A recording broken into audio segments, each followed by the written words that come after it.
네, 오늘은 북한 선교 주일로 우리가 지키고 있습니다. 3일 뒤, 내일 모레는 3년 동안, 긴 시간 동안 진행되었던 6.25 한국 전쟁을 기억하는 날이 되겠습니다.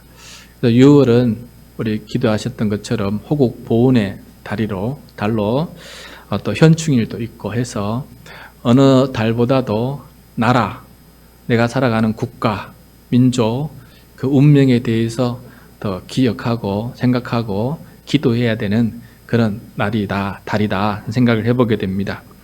누군가가 국가를 위해서 희생해주지 않고 섬겨주지 않을 때에는 그 나라 백성은 수많은 박해와 고난과 죽임과 주권을 상실하고 살아가게 수밖에 없다라는 것을 우리는 잘 알고 있습니다.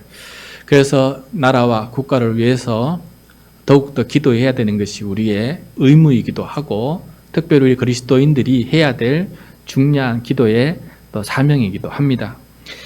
지난 주간에 좀 안타까운 소식을 하나 전해드렸습니다. 어렵게 만들어낸 남북 간의 군사 합의가 북한도 남한도 모두 파기한 상태에서 러시아 푸틴 대통령이 북한을 방문하고 정상회담을 한 다음에 협의를 발표를 했는데 북한과 러시아가 전쟁 상태가 처하게 되면은 지체 없이 서로 군사 원조하기로 합의를 했다라는 것을 발표했습니다. 전쟁을 이제는 좀 끝내야 되고 평화가 이제는 정착이 되어야 되고 그래서 남북 간의 교류와 협력 이런 것들이 이루어져야 될 판에 그러한 모든 노력들이 자꾸 훼손이 되어가고 이 한 번 되는 전쟁을 준비하는 일들이 오히려 더 견고하게 준비되어 가는 모습을 보면서 참 동족끼리 뭐 하는 짓일까?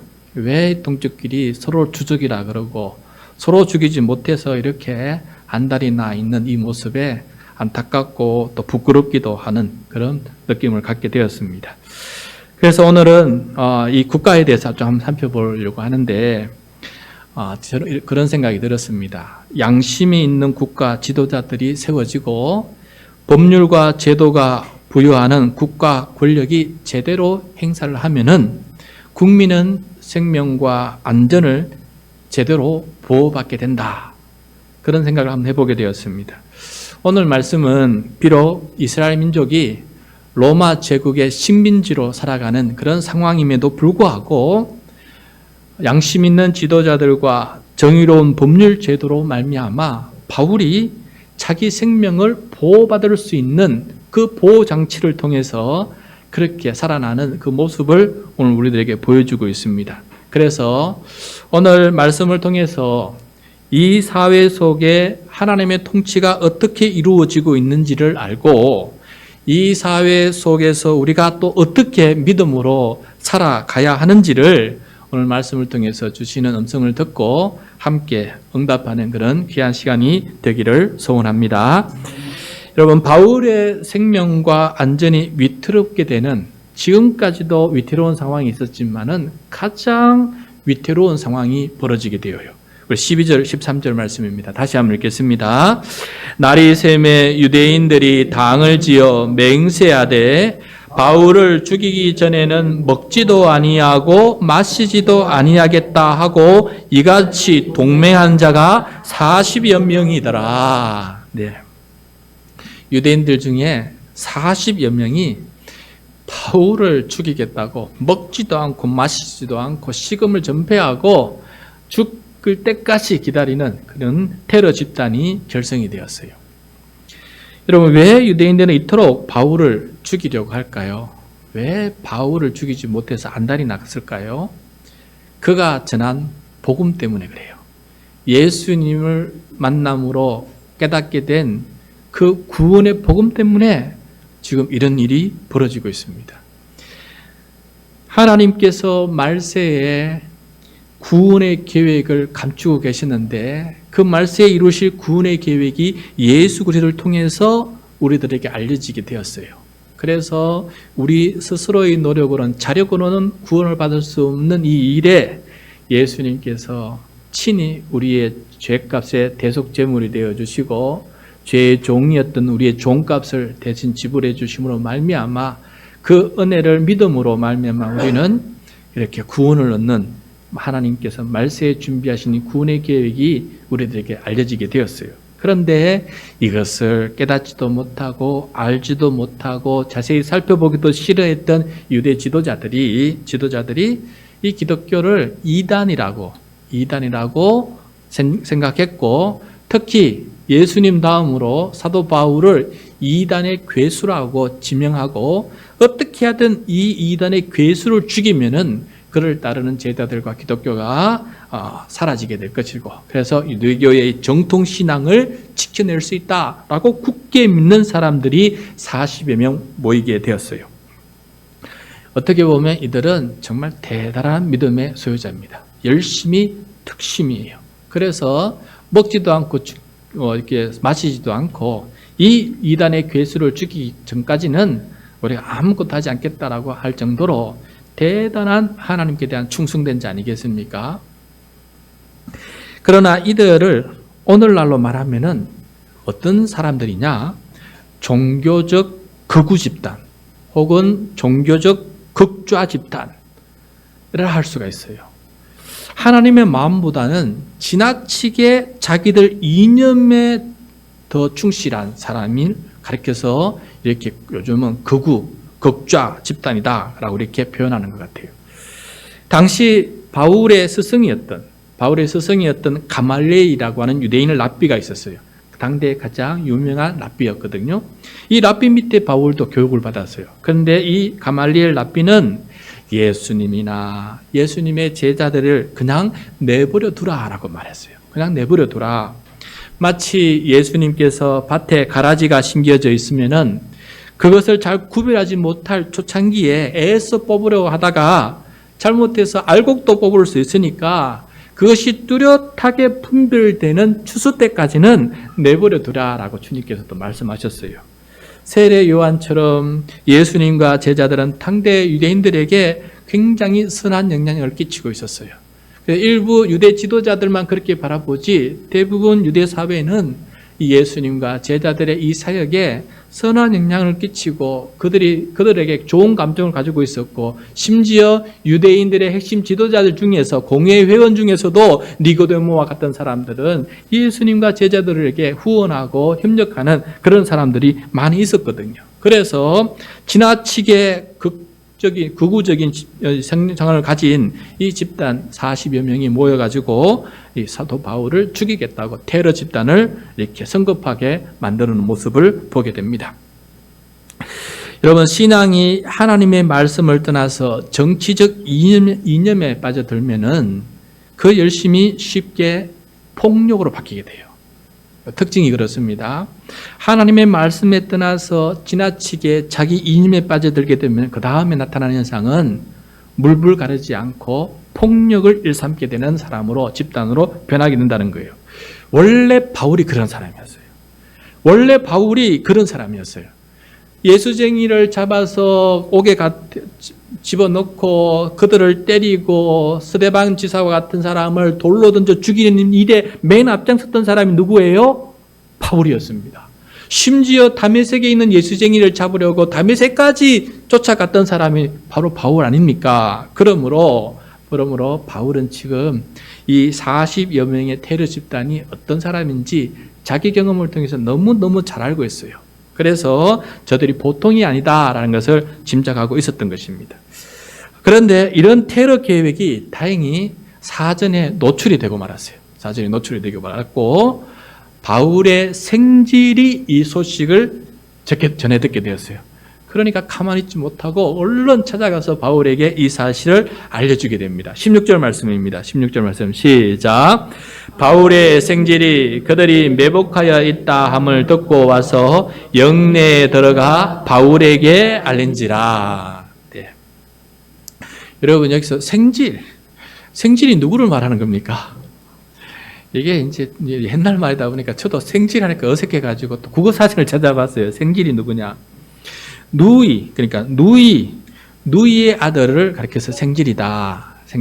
그런데 특별히 여기 이제 누이가 누님이 될 수 있고 여동생이 될 수도 있지 않습니까? 근데 바울의 누님인지 여동생인지 모르지만은 좌우지간 자매의 조카, 자매의 아들이니까 쉽게 말하면 외조카가 되어 있습니다.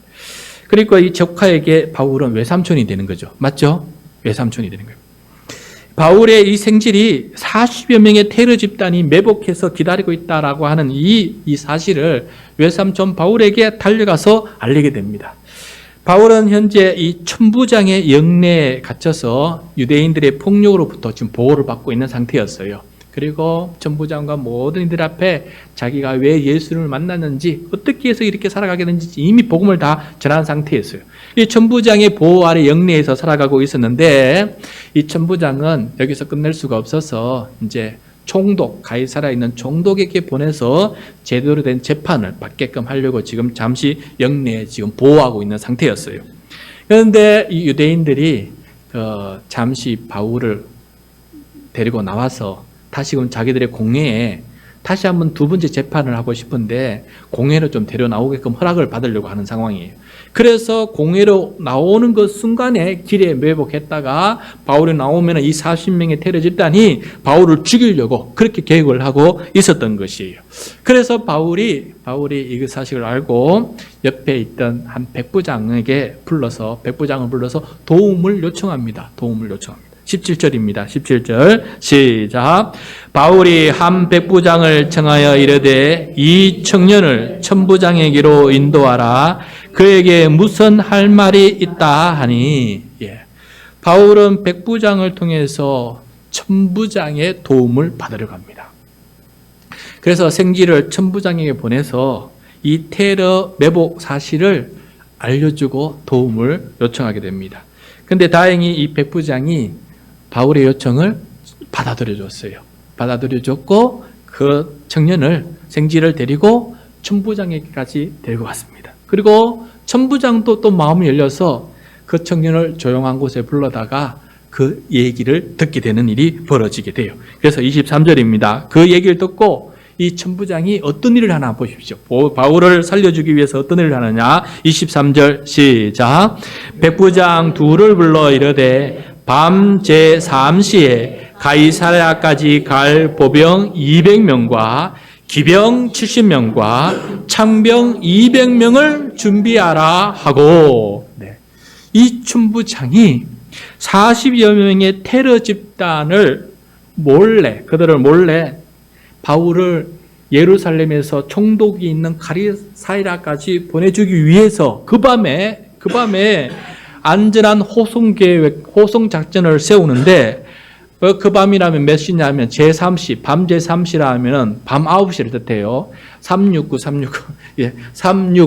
그러니까 오전 9시, 정오 12시, 오후 3시를 유대인들은 369시라 그러지 않습니까? 밤도 마찬가지예요. 밤 9시, 그 다음 자정 12시, 새벽 3시, 3시, 6시, 9시. 그래서 밤 3시라는 것은 제3시라는 것은 밤 9시를 말해요. 9시.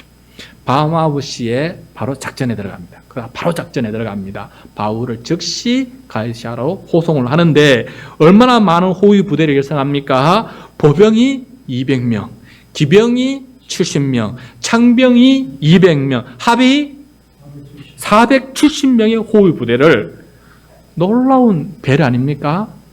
어떻게 천부장이 이 한 명의 생명을 살리기 위해서 이렇게 이런 일을 합니까? 대단한 그런 호의를 하고 있는 것을 보게 돼요. 또 이 천부장은 총독에게 편지까지 써서 보내는데 그 편지의 내용에 이런 말이 적혀져 있어요. 29절입니다. 29절 시작. 고발하는 것이 그들의 율법 문제에 관한 것뿐이요 한 가지도 죽이거나 결박할 사유가 없음을 발견하였나이다. 천부장이 미리 사전 재판을 하지 않았습니까? 천부장은 정확하게 상황을 파악하고 있어요. 그 유대 지도자들의 로비에 눈이 멀지 않았어요. 정확하게 이 상황이 어떤 상황인지 양심적으로 판단을 하고 바울은 죽일 이유가 없다는 것을 천부장에게 정확하게 보고하고 그리고 그를 보내고 있는 것을 보게 됩니다. 여러분, 이렇게 천부장의 도움과 보호 아래 바울은 그 밤에 470명의 병사로부터 호위를 받으며 무사히 가이사랴 총독의 영내까지 안내를 받아 도착하게 됩니다. 바울을 보고 천부장의 편지를 읽은 이 총독 벨릭스는 바울이 올바른 재판을 받기까지 신변을 보호해줍니다. 신변을. 35절입니다. 35절 시작. 이르되 너를 고발하는 사람들이 오거든 내 말을 들으리라 하고 헤롯 궁에 그를 지키라 명하니라. 예. 그들이 고발한 유대 지도자들이 올 때까지 그들의 신변을 헤롯 궁에서 보호해주는 총독의 이 배려도 우리 지금 보게 돼요.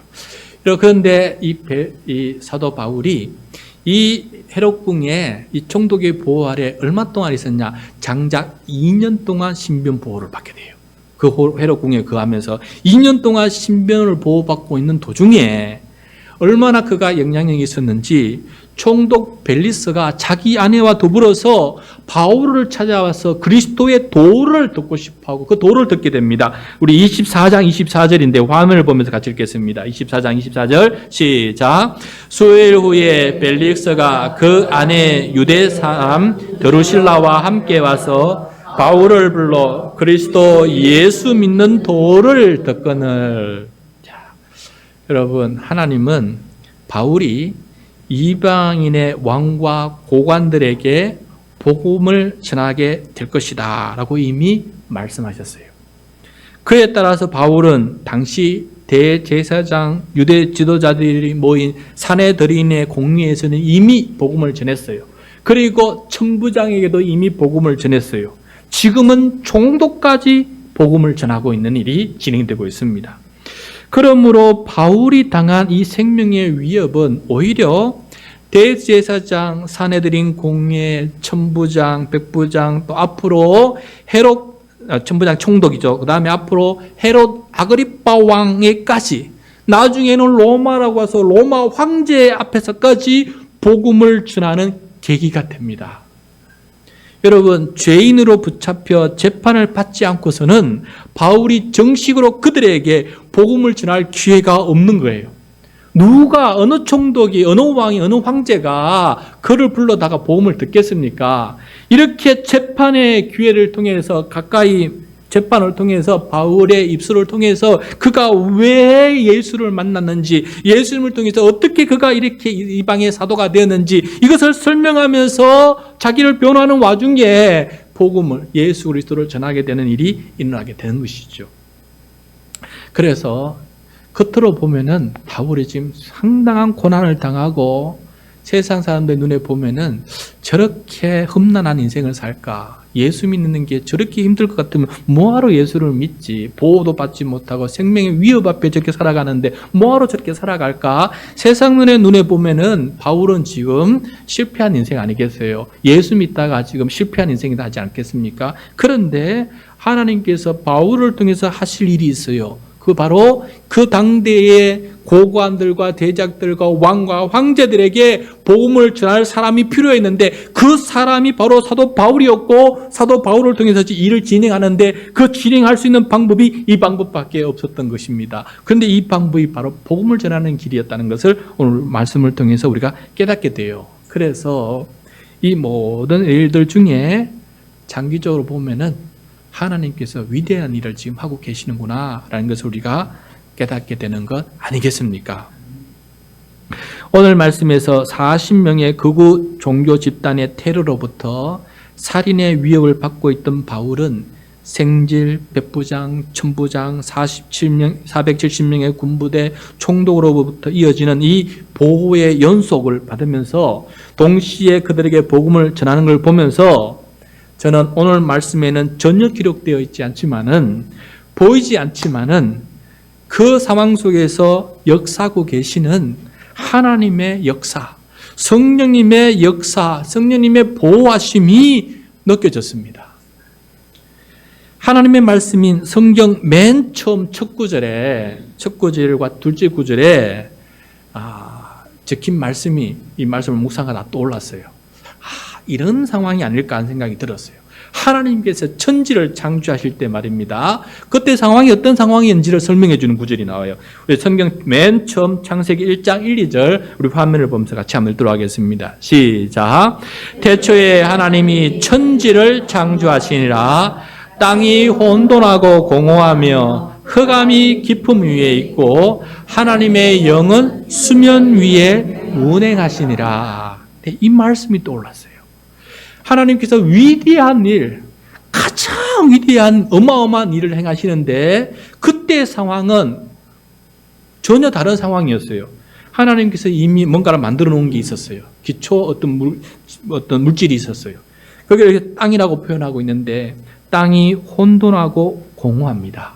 그래서 여러분 혼돈하는 것은 무질서하다는 거 아니에요. 그다음에 공허하다. 아직까지 아무런 형태가 제대로 만들어지지 않았다는 거예요. 그러니까 이게 땅이 혼돈하고 공허한 상태예요. 그리고 그 땅 위에 깊은 물이 덮여 있었어요. 물에 깊은 물이 덮여 있었다. 여러분 여기서 땅과 물은 우리가 생각하는 것과 좀 당황이 다를 것입니다. 표현이 그거 외에는 표현 방법이 없어서 지금 이렇게 설명하고 있는 거라 생각이 들어요. 아직 빛이 만들어져 있기 때문에 흑암이 그 깊은 물 위에 덮고 있어요. 온 세상이 흑암이었다는 거예요. 흑암. 여러분 지금도 우주로 나가면은 우주의 98%는 흑암이에요. 흑암. 단 2%만 빛이 있는 거예요. 흑암이 깊은 위에 덮여 있었어요. 이렇게 혼돈과 공허의 땅, 그 위에 있는 깊은 물, 그리고 그 위에 있는 흑암, 이런 상황에서 창조주 하나님의 영이 그 깊은 수면 위로, 다른 말로 하면 그 흑암 깊은 흑암 속으로 혼돈과 공허의 땅 위로 운행하고 계셨다라는 것을 지금 증거하고 있습니다. 여러분 형태를 만드시고 질서를 만드시고 빛을 만드시기 위해서 하나님의 영이 성령이 그 위에 운행하고 계시다라는 것을 믿음의 말로 고백하고 있어요. 아무것도 보이지 않는 흑암 속에서 아무런 형태도 없는 혼돈과 공허를 가지고 하나님은 아름답고 선한 천지 만물을 창조하고 계시는 그 시작 지점 이야기를 우리가 읽게 된 것입니다. 이처럼 하나님의 영 성령님은 태초부터 온 세상 가운데에서 보이지 않으시지만은 일하고 계시는 분이 바로 성령님이시다라는 것을 성경은 증언하고 있습니다. 성령은 하나님을 만드시고 그 다음에 민족이 만들어지게 하시고 문화가 생겨나게 하시고 그 안에서 국가와 법률과 제도가 생겨나게끔 만드셨어요. 물론 그와 동시에 죄악도 생겨나고 죄인도 만들어지고 죄악의 문화, 악법도 만들어지게 되었습니다. 그래서 그 이후로 두 종류의 하나님의 은총이 나타나게 되었어요. 두 종류의 하나님의 은총. 신학자들이 그렇게 정리해 놨어요. 성경에는 없는 말입니다. 신학자들의 말을 우리 다음 화면을 보시면은 두 종류의 은총이 있는데 일반 은총과 특수 은총이라고 이렇게 말하고 있어요. 여러분 일반 은총은 창조 세계 안에서 질서를 베푸시는 하나님의 은총을 가리켜서 일반 은총이다라고 말하고 특별히 죄인들에게 예수님을 통해서 구원을 베푸시는 하나님의 은총을 특별 은총이다라고 이렇게 구분해서 우리가 부릅니다. 여러분 일반 은총은 마치 햇살처럼 또 비처럼 골고루 온 세상에 내려지듯이 온 세상이 질서 있게 돌아가게끔 만드시는 은총이 바로 하나님의 일반 은총이에요. 이런 일반 은총 중에 특별히 죄인을 구원하시는 은총이 특별 은총입니다. 그래서 인류를 구원하시는 은총은 일반 은총이 아니라 특별 은총이 인류를 구원하게 돼요. 그래서 특별 은총이 빠진 일반 은총은 비록 그것이 은총이지만은 죄로부터 구원, 하나님의 자녀로 거듭나는 은혜, 영생과 새하늘과 새 땅이 만들어지는 그 산 소망을 가질 수 없게 되기 때문에 일반 은총 안에만 사는 사람들은 염려와 근심과 두려움 속에 살아갈 수밖에 없다라는 것이 이 이야기입니다. 여러분 하나님의 일반 은총에서 보면은 오늘 말씀에서 백부장, 천부장, 총독이라고 하는 사회 공무원들의 정의로운 이 행위는 그들 안에 성령께서 만들어주신 양심이 올바르게 작동하고 있고, 그리고 그 사회 안에 혼돈을 질서 잡는 법률과 제도가 올바르게 작동하고 있다는 모습을 우리들에게 보여주고 있는 것이에요. 그러니까 지금 오늘 우리 말씀에 읽은 이 백부장과 천부장과 총독은 하나님께서 만들어주신 그 양심이 화인 맞지 않고 올바르게 그 양심을 작동하고 있는 것이에요. 두 번째, 그 질서를 바로잡기 위해 만드는 모든 재판과 법률 제도를 바르게 적용해서 어떤 로비나 어떤 정치적인 것 때문에 삐뚤어지지 아니하고 바르게 지금 운행하고 있는 모습을 보여주고 있습니다. 이것이 바로 성령님의 일반 은총이 죄인들과 악에 굴하지 않고 제대로 역사하고 있는 그 모습을 우리들에게 보여주고 있는 것이죠. 그래서 일반 은총도 바르게 이 세상에 나타날 수 있도록 우리는 기도해야 되고, 이 세상의 양심과 법률과 제도가 제 역할을 할 수 있도록 우리는 끊임없이 기도해야 될 사명이 우리에게 있다라는 것을 오늘 말씀을 통해서 깨닫게 됩니다. 우리 사회에 선한 양심을 가진 사람들이 많아서 또 우리 사회를 질서 잡는 좋은 법률과 제도가 공권력을 통해서 올바르게 행사되어서 우리 국민이, 연약한 우리 국민이 보호를 받고 그렇게 평안하게 살아갈 수 있다면 이 또한 얼마나 큰 하나님의 은혜입니까? 이 또한 우리가 감사하고 찬양해야 될 그런 일이라는 사실을 꼭 잊지 말았으면 좋겠습니다. 지금 현재 우리 대한민국을 살아가고 있는 우리는 이 땅에 살아가는 사람들의 양심과 그 법률과 제도 때문에 우리가 얼마나 큰 복을 받아 누리고 있는지를 우리는 감사하는 사람이 되어야 됩니다. 자유민주주의라고 하는 이 사회제도가 있어서 또 경제적으로 부강할 수 있도록 이 모든 경제제도가 운영되고 있어서, 그리고 거기에 낙오되고 힘들어하는 사람들을 위해서 사회보장제도가 잘 만들어져서 그나마 이 사회 속에 살아가는 사람들이 그렇게 행복하게 살아갈 수 있도록 다른 나라에 비해서, 특별히 북한에 비해서 우리가 행복하게 살아가고 있다는 이 사실 하나만 해도 하나님께서 우리 이 땅에 만들어주신, 남한 땅에 만들어주신 은혜가 크고, 그 일반 은총에 순종하고 살아갔던 우리 선조들의 그 양심과 그 제도가 얼마나 복된 유산인지를 우리가 늘 기억하면서 우리 자손들에게 더 큰 양심을 가지고 우리 자손들에게 더 좋은 법률과 사회보장제도를 물려준다면은 우리 또한 이 호국 정신을 가지고 살아가는 귀한 그리스도인이 되지 않겠습니까? 그런 마음을 가지고 살아가는 우리 모두가 되기를 바랍니다. 물론 여러분, 우리 사회는 지금 출산율이 최하이고 또 자살률이 최고이고 불안과 위기가 내재된 그런 사회 속에 우리가 살아가고 있는 것은 분명합니다. 그러나 우리나라는 이보다 더 큰 위기도 이겨냈어요.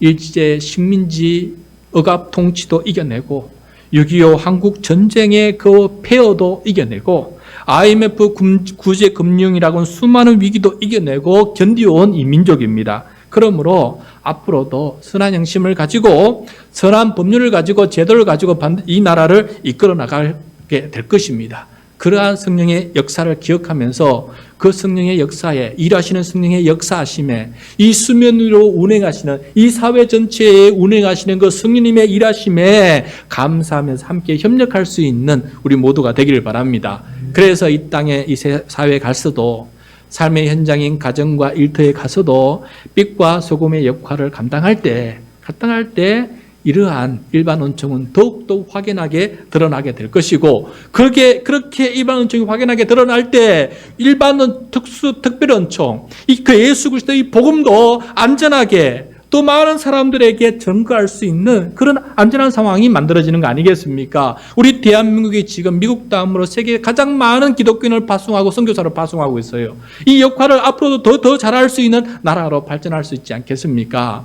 그걸 놓고 우리는 더욱더 이 나라가 더욱더 하나님의 일반 은총이 넘치는 나라가 되도록 기도하고, 우리도 그걸 위해서 힘써 이 사회에서 살아가는 그런 백성이 되어야 하겠습니다. 그럼 그동안 우리가 사도행전을 묵상하면서 대부분 특별 은총에 맞추어서 우리가 말씀을 묵상했어요. 그런데 오늘 말씀을 보면은, 이후로도 말씀을 보면은 누가 어떤 은총이 두드러지게 드러나냐면은 일반 은총이 두드러지게 드러나요. 로마까지 가는 그 모든 일들은 그 속에 물론 특별 은총도 나타나지만은 국가 권력이라고 하는 이 정의로운 권력에 의해서 보호받는 모습들이 계속해서 나타나고 있는 것을 보게 됩니다. 그래서 사도행전 이후를 묵상할 때 여러분, 성령님은 교회 안에서만 믿는 자 안에서만 역사하는 것이 아니고 성령님은 큰 테두리 안에서 온 우주를 다스리고 계신다는 이 사실조차도 잊지 말고 저 두 가지 은총을 다 기억하고 또 두 가지 일하시는 하나님의 역사심을 다 기억하고 믿음으로 살아갈 수 있는 우리 모두가 되어야 되겠습니다. 여러분, 우리가 이 은총을 받고 살아갈 때 특별히 일반 은총을 위해서 기도할 때 저는 그런 생각이 들었습니다. 우리가 할 수 있는 일들이 무엇일까? 개인적으로 하는 일은 어떻게 보면은 필요하지만은 참 힘이 약해요. 그래서 우리가 법률과 선한 정책과 제도가 만들어질 때 큰 영향력을 끼친다는 것을 깨닫게 되었어요. 그래서 우리는 기도할 때, 특별히 기도할 때 내가 빛과 소금의 역할을 감당하는 것도 중요하지만은 우리 모든 국민들이 또 좋은 일꾼을 선출해서 선한 정책, 선한 법률, 선한 제도를 만들어서 우리 모두에게 마치 빛이 모두에게 골고루 내리듯이, 그 다음에 비가 모두에게 골고루 내리듯이 누구 하나 차별 없이 모두가 이런 혜택을 누리며 살아갈 수 있는 그런 방법을 찾는다면 법률과 제도라는 세상이 들어요. 그래서 그것을 위해서 특별히 우리가 더욱더 많이 기도하는 우리 그리스도인이 되었으면 좋겠습니다. 시간이 좀 지났지만은 지난 주 중에 저에겐 두 가지 일반 은총을 기억하면서 두 가지 큰 사건을 추가적으로 경험하게 되었어요. 하나는 우리 교단의 이야기입니다. 우리 하늘평강교회가 소속된 대한예수교 장로회 통합적 총회 일이에요. 현 총회장 일입니다. 어떤 일이 벌어졌냐면은 총회장이 미국에서 유학을 할 때에도 일이 벌어졌고 한국에 와서도 일이 벌어졌어요. 상담을 전공했는데 상담을 한다는 목적으로 여자 성도를 모텔로 데려간 거예요. 상상이 되지 않습니까? 자기는 부인하지만은 그것이 거의 사실로 받아들여졌어요. 그래서 그 교회에서, 그 목사님이 심무하는 교회에서 이번에 총회를 열어야 돼요. 그런데 그 교회 교인들이 이 사실을 알고는 부끄러워서, 이 사회에 부끄러워서 총회를 우리 교회에서 못 열겠습니다 라고 지금 반대를 하고 있어요. 그래서 부총회장이 그 역할을 지금 감당하고 있습니다. 그런데 이쯤 되었으면은 총회장직을 물러나야 돼요. 그게 양심이 있는 행동이에요. 두 번째, 총회장님 물러나는 것이 아니고 담임 목사직에도, 교인들 부끄럽지 않습니까? 담임 목사직에도 물러나야 돼요.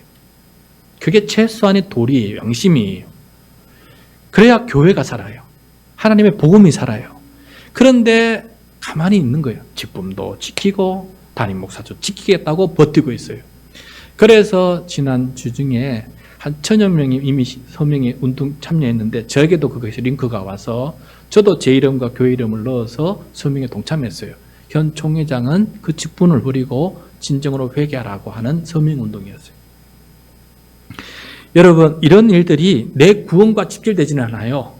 그분이 총회장을 하든 말든 내 구원과 직결되지는 않습니다. 그러나 그분 때문에 교회가 상처를 받고 특별히 원칙인 복음을 전파하는 일에 큰 상처를 받게 돼요. 그래서 이 일은 빨리 정리가 되어야 되는 거 아니겠습니까? 그래서 양심 있는 분들이, 목사님들이 이 운동을 펼치고 대부분의 교회 목사님들이 빨리 이것이 정리되기를 바라는 마음에서 그 일을 위해서 일하고 있는 것을 보게 됩니다. 그래서 저는 이런 서명운동이라도 하고 있는 목사님들이 계시기 때문에 그나마 양심이 살아있는 이 교단이 되어서 감사하다는 생각이 듭니다. 두 번째, 또 한 가지, 제가 주중에 이제 글을 좀 읽다가 기사를 하나 읽게 되었어요. 그 기사를 읽고 정말 그런가 싶어서 추가적인 기사 제목 다 읽어보면서 이전에는 대충 알게 됐는데 이번에 확실히 알게 된 게 하나 있어요. 그게 뭔지를 제가 좀 그 기사를 기존해서 여러분께 전해드리겠습니다. 법률과 관계된 문제예요. 여러분 법인세 아시죠? 법인세를 깎아주면 경제가 성장한다는 신념은 미신에 가깝다는 것을 알게 되었어요. 여러분 법인세가 뭡니까? 기업이 벌어들인 소득에 따라서 세금을 내는 게 바로 법인세예요. 법인세. 그런데 노벨 경제학상을 수상한 조지프 스티클리츠라는 그런 분이 있는데 그분의 말을 듣게 되었어요. 그분이 뭐라고 말했냐면은 낙수 효과, 그러니까 법인세를 많이 걷어들이면은 그 법인세 때문에 법인세를 참 안 걷어들이면은 그 법인세를 안 걷어들이기 때문에 그 기업이 그 돈으로 더 많은 데 투자하고 또 직원들에게 더 많은 임금을 주고 하청업체들에게 더 많은 임금을 주어서 낙수 효과, 그러니까 그 기업을 통해서 많은 사람들이 혜택을 얻는다. 이 낙수 효과가 나타난다라고 주장하면서 그렇게 법인세 인하를 주장하는 이 주장에 대해서 이 노벨 경제학상을 받은 스티클리츠는 하는 말이 그것은 무당 경제학이다라고 말했어요. 무당 경제학이다. 예를 들어 설명해 줬습니다. IMF가 1980년부터 2012년 159개국으로 조사를 했습니다. 소득 상위 20%에 해당되는 부자들의 소득이 전체 소득에 차지하는 비중을 1포인트 높여주면은 1포인트 더 높여주면 거기서 법인세를 깎아주든지 부자 세금을 깎아주든지 해서 1포인트 더 소득을 높여주면은 향후 5년간 경제 성장률이 0.08% 후퇴됐다라고 발견됐어요. 그 보고서 나와요. 반면에 소득 하위 20%에 해당되는 서민들에게 소득 비중이 1% 늘어나면은 향후 5년간 0.38% 경제 성장 효과가 나타난다라고 얘기하고 있습니다. 그래서 IMF와 OECD는 법인세 인하하는 거나 부자 감세 정책하는 함으로써 세수를 감수하는 세수를 감수해서 국가 재정이 악화되는 이 경제 정책이 경제 불평등을 초래하는 잘못된 정책이라는 것을 깨닫고 더 이상 IMF와 OECD는 법인세 인하와 부자 감세 정책을 펼치지 않고 철회하고 있어요. 그런데 우리 정부는, 여러분 우리가 살아가는 우리 정부는 이런 세계적인 추세에 역행하고 오히려 법인세를 깎아주고 부자 감세를 하고 있는 일이 벌어지고 있다는 거예요. 그래서 우리나라, 다른 학자가 또 우리나라 예를 또 설명을 해주었어요. 그래서 또 깨닫게 되었어요.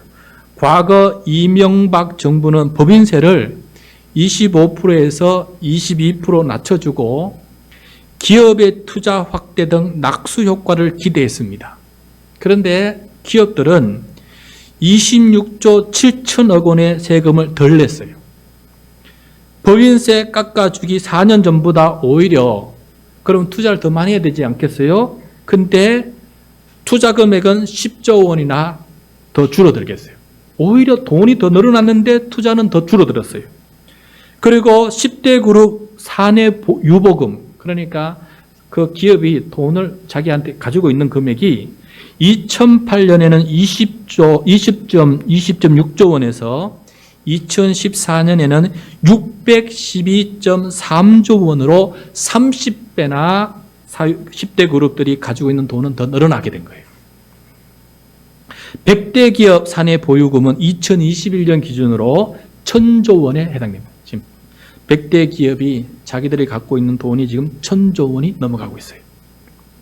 여러분, 법인세를 내리면 투자가 늘어나고 직원들에게나 하청업체들에게 월급이 더 늘어나서 국가 전체적으로 낙수 효과를 받아서 형편이 좋아진다는 말은 거짓말이다라는 것을 우리나라의 이 경제 형편을 통해서도 나타나게 돼요. 낙수 효과는 나타나지 않았고 오히려 부자 기업들의 배만 불려주게 되었습니다. 그래서 중소기업과 자영업은 더 가난해지고 빚더미에 지금 올라가고 있어요. 투자는 하지 않고 나누지도 않으니까 내수 경제가 다 지금 죽어가고 있다라는 것입니다. 그러므로 이제는 법인세이나 부자 감세 정책은 악한 양심에서 만들어지는 악한 정책이라는 것을 제가 이번 주에 분명하게 깨닫게 되었어요. 국가 총소득이 늘어나는 것 같지만은 실은 상위 20%만 더 부자가 되고 나머지 80%는 더 가난해지는 불평등 정책, 빈부격차를 더 벌이는 정책, 나쁜 정책이라는 것을 알게 되었어요. 그래서 부자만 더 부자 만드는 무당 경제학이라고 하는 노벨 경제학상을 받은 사람의 말이 이해가 되었습니다. 그러므로 이것은 성령님께서 행하시는 일반 은총을 가로막는 악한 양심과 악한 법이다 라는 것을 좀 생각해 보아야 될 것입니다. 오히려 보인세이나 부자 감세가 아니라 그 세금으로 중소기업과 자영업자들을 올바르게 지원해 줄 수 있는 지혜로운 정책, 가난한 자들을 더 보호해 주는 더 좋은 정책을 만든다면은 오히려 성령님께서 행하시는 성령의 일반 은총에 더 부합되는 정책이다라는 것이에요. 그래서 여러분, 좋은 정책을 만들고 법률을 만든다는 것이 얼마나 전체적으로 큰 영향을 끼치는지를 다시 한번 깨닫게 되었습니다. 우리가 특별히 은총을 받아 누리기에 말씀과 기도에 열심을 품고 하나님의 말씀대로 살려고 우리를 헌신합니다. 그러나 동시에 특별 은총만이 아니라 일반 은총도 받아 누리는 세상이 되기 위해서 우리는 이 세상 사회 속에서 선한 양심으로 살아가고 선한 정책을 위해서 헌신하며 살아가는 것이 우리가 해야 될 올바른 기독교인의 자세다라는 것을 다시 한번 생각해 보게 되었습니다. 6월 호국 보훈의 달을 보내면서 또 6.25 한국 전쟁을 기억하면서 특별히 갈라진 남한과 북한의 이 대립된 이 상황을 바라보면서 또 코로나 이후에 더 악화되고 있는 이 한국 경제 상황을 바라보면서 하나님의 일반 은총 그리고 특별 은총이 함께 공히 이 가운데 충만하게 나타나는 이 나라와 이 국가가 되기를 위해서 우리는 더욱더 기도하며 살아야 되겠습니다. 보이지 않지만 혼돈과 공허 위에 운행하시는 성령님의 역사를 우리가 믿고 그 성령님의 역사에 함께 협력하고 동참하는 그런 사람이 되도록 합시다. 교회 안에서뿐만 아니라 교회 밖에서도 선한 양심과 선한 법률을 위해서 그걸 위해서 실천하며 살아갈 수 있는 우리 그리스도인들이 된다면은 우리나라는 더욱더 하나님의 일반 은총이 풍성히 넘치는 그런 나라가 될 줄로 믿습니다. 그런 믿음을 가지고 함께 살아가는 우리 모두가 되시기를 간절히 소원합니다.